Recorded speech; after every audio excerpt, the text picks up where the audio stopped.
All right, let's dive in.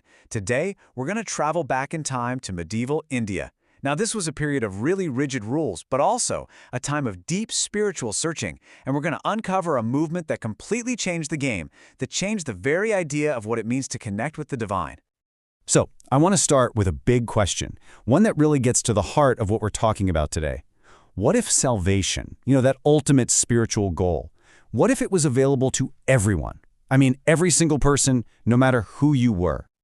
Well, for a very, very long time, in medieval India, the common answer to that question was a pretty firm no. For most people, the path to God seemed like a closed door, something reserved only for a tiny, select group. So let's unpack that a little, right? What did this actually look like? Well, the social order was incredibly rigid. We're talking about a system where your status wasn't something you could earn. Not at all. It was all about the family and the caste you were born into, period. And religion? It was often this world of super elaborate, complicated rituals, things that were really only accessible to a privileged few. So you can imagine, a lot of people started to feel pretty uneasy with all this. They started looking for another way. And that's when it happened.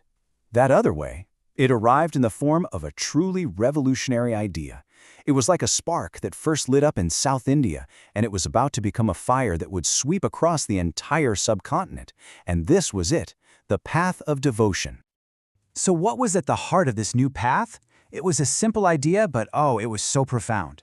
It was the idea that any individual, anyone at all, could forge a personal, direct connection with a supreme God, a God who could deliver them from the bondage of this world. And this powerful idea has a name, Bhakti. See, this wasn't about all those complicated rituals or where you stood in society. No, Bhakti is all about a person's intense, personal love and devotion for whatever deity they chose. That love, that devotion, that was the path to salvation. It was that simple and that radical.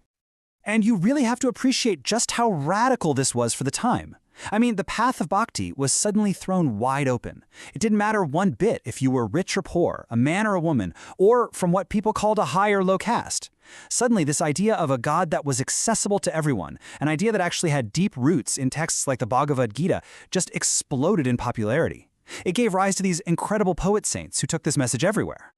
So down in the south, you had these amazing figures leading the charge, like the 63 Nayanars. These were saints who were just intensely devoted to the god Shiva. And get this, they came from literally all walks of life. We're talking potters, peasants, soldiers, even people who were considered untouchable. This was a direct challenge to the old, rigid order. And right alongside them, you had the 12 Alvars. Their devotion was aimed towards the god Vishnu. And just like the Nayanars, they came from all sorts of different backgrounds. You can just picture them, right? Traveling from village to village, composing these beautiful poems and songs of praise, and just spreading the message of Bhakti to every single person they met. But believe it or not, this was all just the beginning.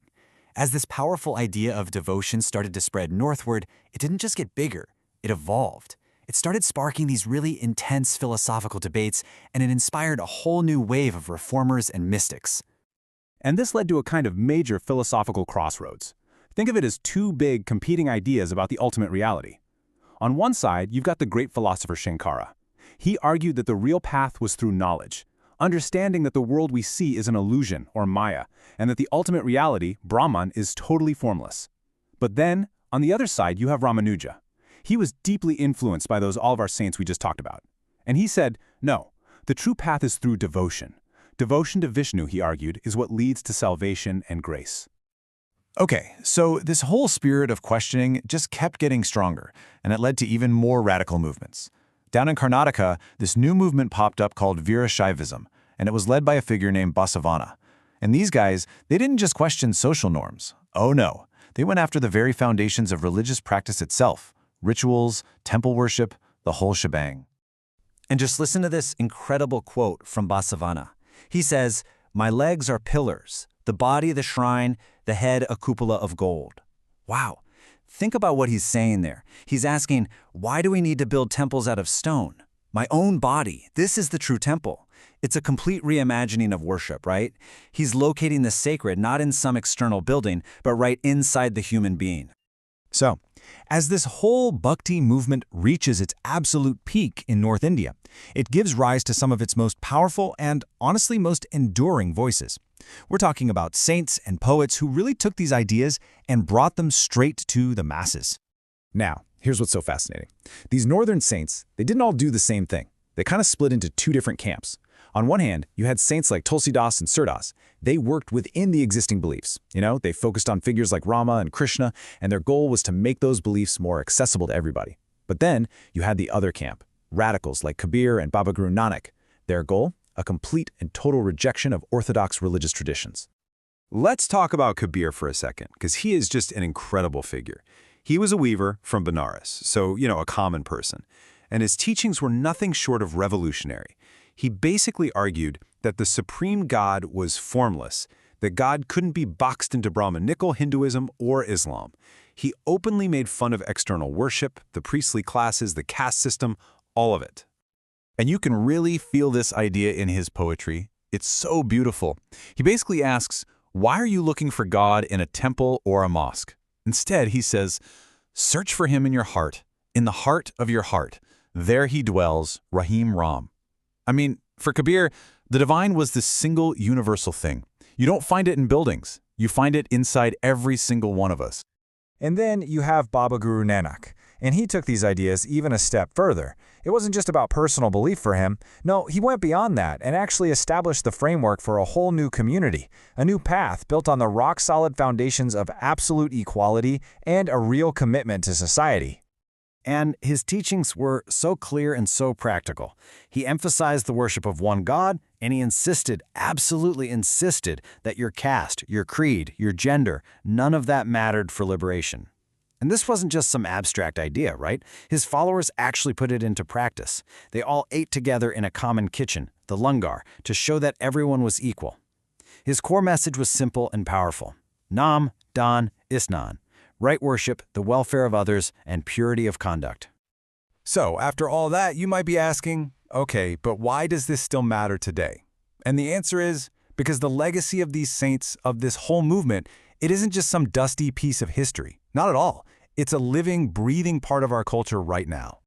And maybe one of the biggest reasons for their lasting impact is this.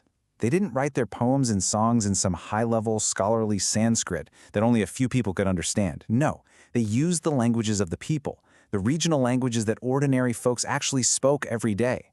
And that made their message of love and equality so incredibly accessible and so powerful. And really, that's their enduring legacy, isn't it? Their songs could be sung by anyone and everyone. They gave a powerful voice to people who were challenging the norms of society. These verses were passed down by word of mouth for generations, often kept alive by the poorest communities. And today, those very songs, those very ideas, are a vibrant, essential part of our living, popular culture. And that brings us full circle, right back to where we started.